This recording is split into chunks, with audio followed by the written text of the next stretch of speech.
আর কয়েক ঘন্টা পর রাজ্যে শেষ দফার ভোট।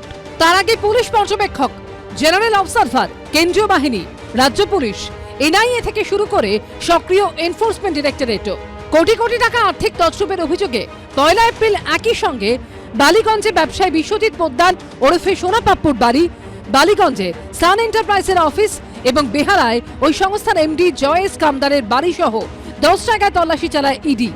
গ্রেফতার করা হয় ব্যবসায়ী কামদারকে। পুলিশ কর্তাদের সঙ্গে তার ঘনিষ্ঠ যোগসূত্র রয়েছে বলে আদালতে দাবি করে ইডি।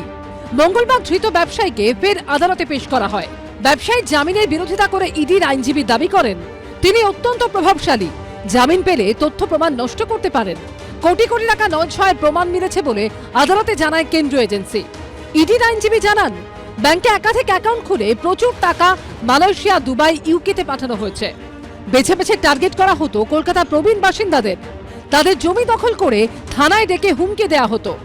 পুলিশ কর্তা থেকে শুরু করে রাজনৈতিক প্রভাবও রয়েছে ধৃত ব্যবসায়ী। পাশাপাশি জমি দখলের সিন্ডিকেটের সঙ্গেও যোগসাজশ রয়েছে। ইডির তরফে আদালতে জানানো হয় 220টি ব্যাংক অ্যাকাউন্টের হদিশ পেয়েছে, যার মাধ্যমে 1100 কোটি টাকা নয়ছয় করা হয়েছে। সোনা পাপ্পু মামলায় গ্রেফতার জয়েস কামদার, তার হাত ধরে একাধিক পলিটিশিয়ান এবং পুলিশ কর্মীদের কাছে পৌঁছে গিয়েছিল বিপুল অঙ্কের টাকা।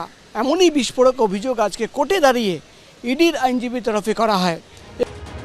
এর আগে আদালতে রিপোর্ট দিয়ে ইডি দাবি করে কলকাতা পুলিশের ডেপুটি কমিশনার শান্তনু সিনহা বিশ্বাসের সঙ্গে ঘনিষ্ঠ যোগাযোগ রয়েছে ব্যবসায়ী কামদারের, আর সেই সূত্রে পুলিশে ব্যাপক প্রভাব ছিল ওই ব্যবসায়ী।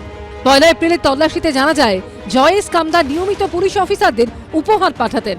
ইডির দাবি অফিসে তল্লাশিতে জয়েস কামদারের এক কর্মীর একটি ডায়েরি বাজেয়াপ্ত হয়, যেখান থেকে অনেককে উপহার পাঠানোর কথা জানা গেছে। আদালতে ইডি আরও জানায় নিজের প্রভাব খাটিয়ে জয়েস কামদারকে জমি দখলে সাহায্য করতেন শান্তনু সিনহা বিশ্বাস। সম্প্রতি পুলিশ কর্তার বাড়ি সহ জোড়ার ঠিকানায় প্রায় 21 ঘন্টা তল্লাশি চালায় ইডি। তার ছেলের শিক্ষা প্রতিষ্ঠানেও যান কেন্দ্রীয় তদন্তকারীরা। এরপর বাবা ও ছেলেকে তলব করা হলেও তারা হাজিরা দেননি।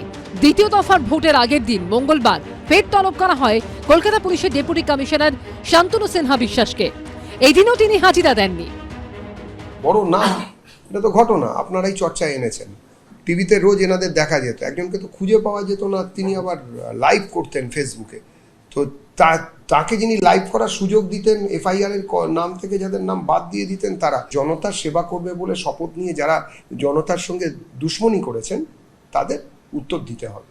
পুলিশ সংগঠনে শান্তনুবাবু একটা দায়িত্বশীল ভূমিকায় আছেন, ফলে এখানকার যারা নির্বাচিত সরকারে বিভিন্ন যারা দক্ষতার সঙ্গে বিভিন্ন ভূমিকায় পুলিশ বা প্রশাসনে পালন করেছেন, হয় তাদেরকে ট্রান্সফার করা হচ্ছে, নয় এইসব করে ব্যতিব্যস্ত করা হচ্ছে। ভোট সামনে ও তাদের যত তদন্তের দরকার এখন পড়ল।